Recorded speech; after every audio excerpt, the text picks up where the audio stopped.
And joining us now is Houston-based interior designer and KBIS Ambassador Benjamin Johnston, also goes by Ben, known for his sophisticated layered approach to classic design.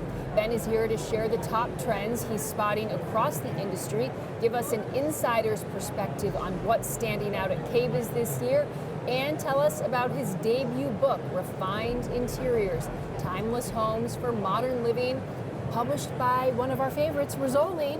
Welcome to our studio. I am so delighted to be here, and I appreciate it. This is going to be fun. We're so excited to chat with you all about your book, all about KBIS, and I have to say, your Homeworthy episode is coming out today. Today? We are so excited Oh my God, that's launch exciting. it. What was the filming experience like? The filming was great. You know, I think that I always love to be able to share our home.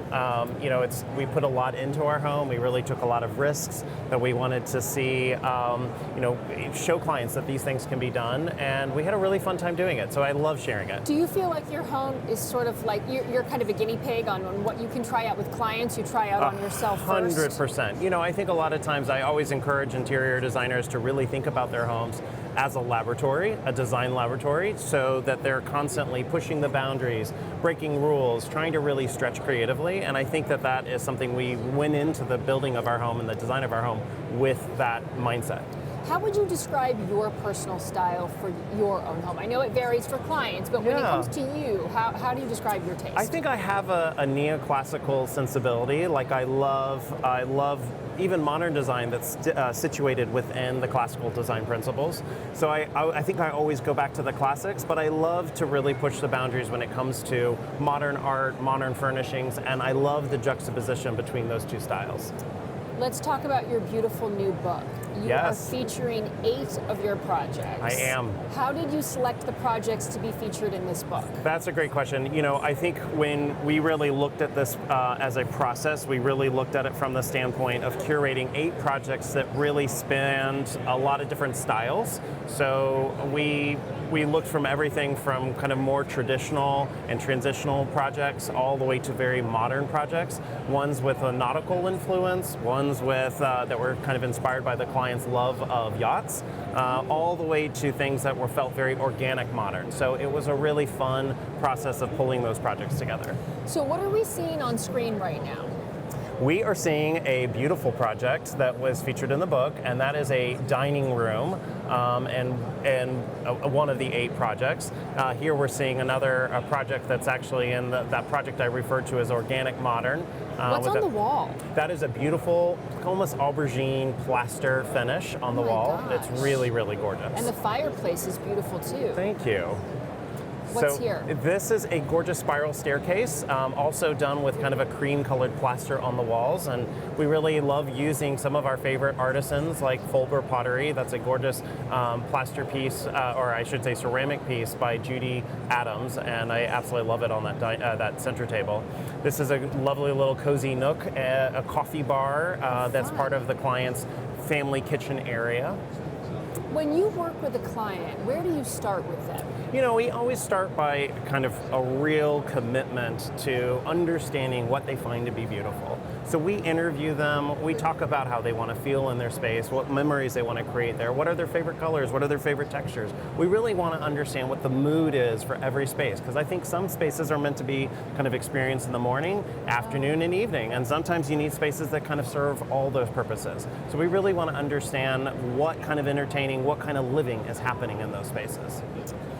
And let's talk a little bit about KBIS. Yes. What's been your experience so far? Isn't this place incredible? This is incredible. This is my first time here at KBIS, so this was a little bit like... I hope you brought comfy shoes. Comfy shoes, but also it's just like a feast for the eyes and the senses. And there's so much information to take in that's really exciting as well.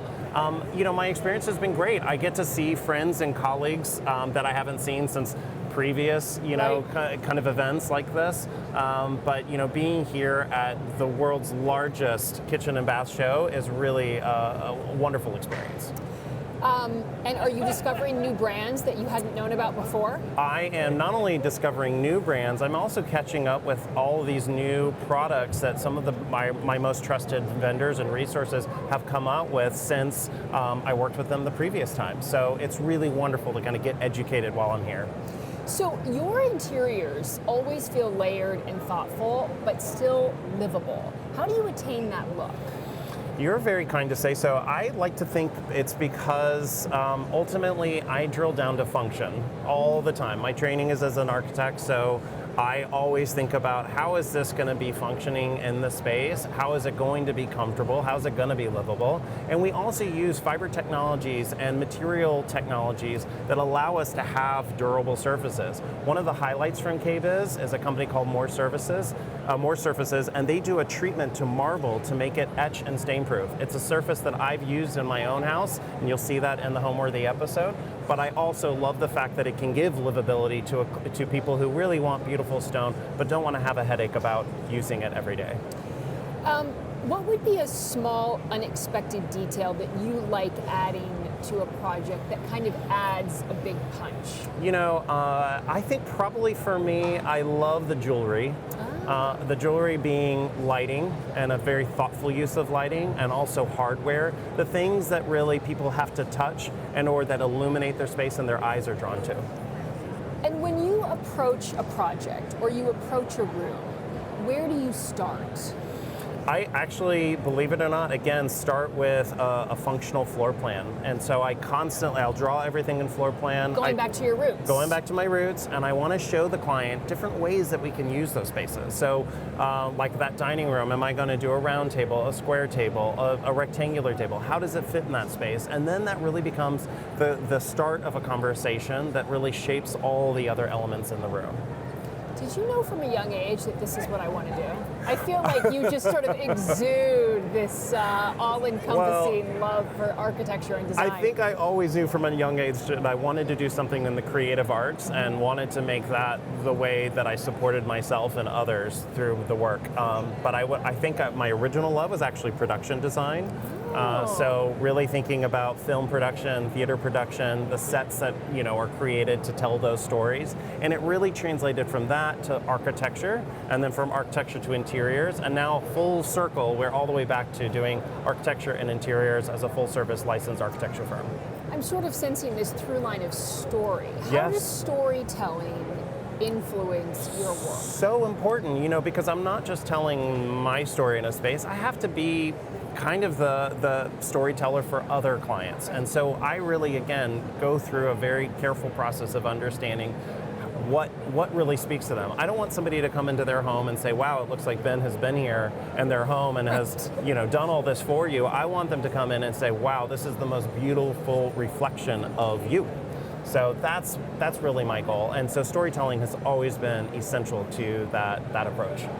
I think that's so important, to listen to your client and then I think so.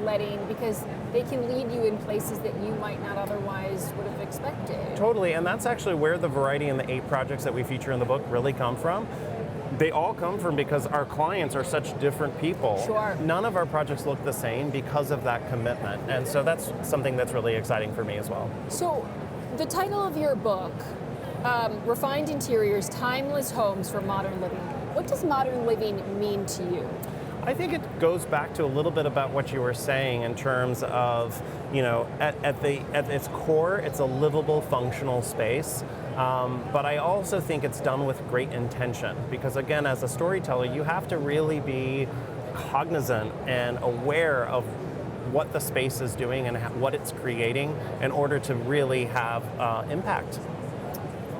Talk to me about, I want to know some good gossip or whatever you can tell me without naming names. But what is like the biggest hurdle you've ever run into on a project? And how did you solve it?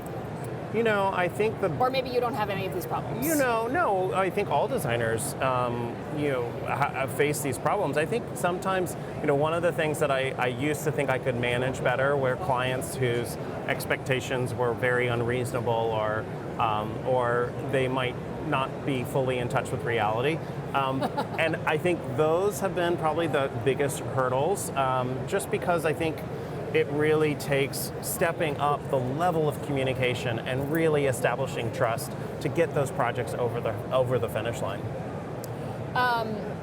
And then, have you ever been stumped when you've approached a project or a room, or thought, oh my gosh, what am I going to do here? Actually, that's my favorite moment, is being stumped. No, it's not. It is, because honestly, what it's really saying to me is that I am being faced with a question that I have never had to deal with before. And I know it's really an opportunity for me to grow, an opportunity for me to think beyond the conventional.